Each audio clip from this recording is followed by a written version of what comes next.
माननीय श्री मुलायम सिंह जी ने अभी जो बात यहाँ पर कही है, और मुझे अच्छा लगा कि लालू जी आज उनका समर्थन कर रहे हैं। प्रधानमंत्री के लिए भले ही उन्होंने समर्थन न किया हो, लेकिन आज समर्थन कर रहे हैं, पता नहीं किस बात के लिए। लेकिन मैं आपके माध्यम से पूरे सदन का ध्यान आकर्षित करना चाहता हूं उन मुद्दों की ओर जो आज भी सदन की मर्यादा के विरुद्ध यहाँ पर बातें हो रही हैं और किस प्रकार से गुमराह किया जा रहा पूरे देश को। अयोध्या में 3 प्रकार की परिक्रमाएं होती हैं, पंचकोसी, 14 कोसी और 84 कोसी। और महोदया, उसी परंपरा के अनुसार 84 कोसी परिक्रमा देश के संतों ने प्रयागराज महाकुंभ के अवसर पर 10,000 संतों ने वहां पर तय किया था और उसी के अनुसार परिक्रमा का यात्रा का कार्यक्रम तय हुआ था।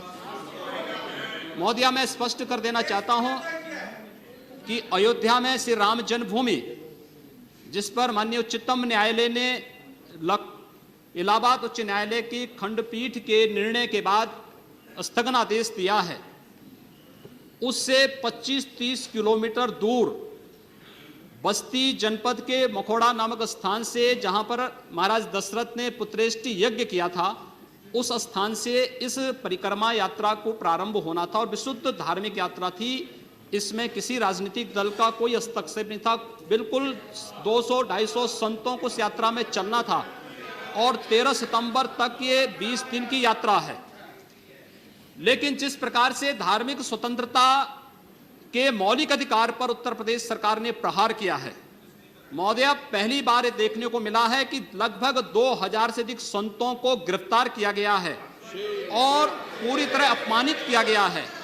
यहां तक कि अयोध्या जी में सरयू जी का स्नान करने वाले जो संत ऐसे हैं जो केवल सरयू जी का स्नान करते हैं, उसी का जल का ग्रहण करते हैं, उन्हें वहां सरयू जी का पूजन नहीं करने दिया गया, स्नान नहीं करने दिया गया, जबरन उठा करके बंद कर दिया गया, उन पर लाठियां चलाई गई हैं, पूरी तरीके से अपमानित करके। सबसे पहले तो सरकार ने हमारे संवैधानिक और मौलिक अधिकारों का हनन किया है।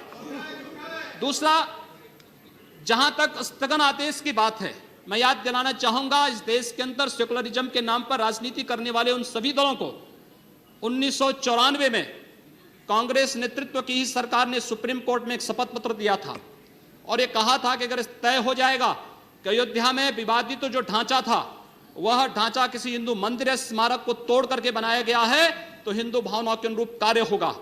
आखिर यह साबित हो चुका है।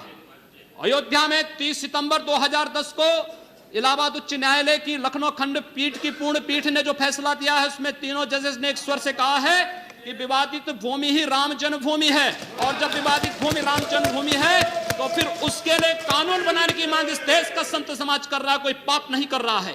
हम अपने हक को मांग रहे हैं और हम यही मांग कर रहे हैं कि अयोध्या में राम जन्मभूमि पर भव्य मंदिर का निर्माण होना चाहिए, कानून इस सरकार को लाना चाहिए, क्योंकि सुप्रीम कोर्ट में शपथ पत्र कांग्रेस नेतृत्व की सरकार ने उस समय दाखिल किया था और उसी क्रम में हम मांग कर रहे हैं। और संतों को उनके हकों से वंचित किया जा रहा है, उनके धार्मिक यात्रा को प्रतिबंधित किया जा रहा है, उन्हें अपमानित किया जा रहा है। और किस समाजवाद की बात मुलायम सिंह जी कर रहे हैं, किस संविधान की बात कर रहे हैं? ये समाजवाद है।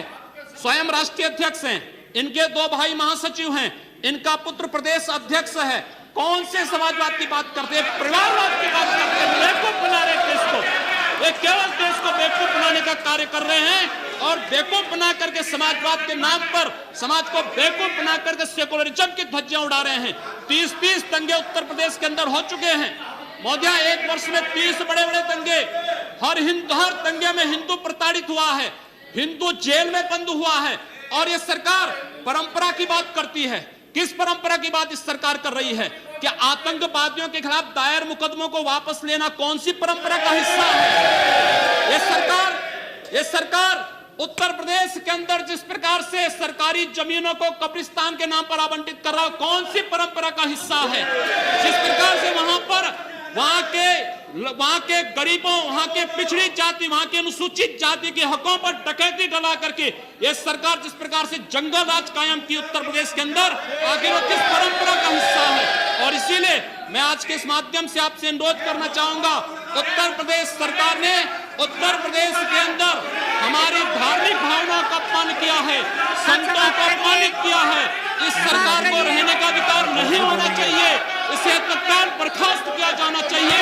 आपसे मैं ये अनुरोध करूंगा कि भारत सरकार से मैं ये मांग करूंगा, ये सरकार लड़ाने का कार्य कर रही है, यह केवल मुस्लिम जिहादी आतंकवाद को प्रश्रय दे करके हिंदुओं को अपमानित करके संतों का अपमान करना चाहती है और इसीलिए 84 कोसी परिक्रमा को इसने रोका है।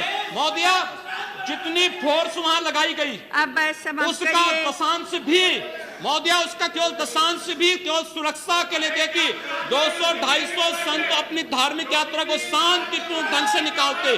इस सरकार ने यात्रा पर रोक लगा करके उत्तर प्रदेश के अंदर 10 करोड़ लोगों को पीड़ित किया है, अपमानित किया है, उनको परेशान किया है। और यही नहीं, यह सरकार लगातार हिंदुओं को अपमानित करने का कार्य कर रही है और इसीलिए मैं आपके माध्यम से अनुरोध करूंगा, इस सरकार को रहने का कोई अधिकार नहीं, इसे बर्खास्त किया जाना चाहिए।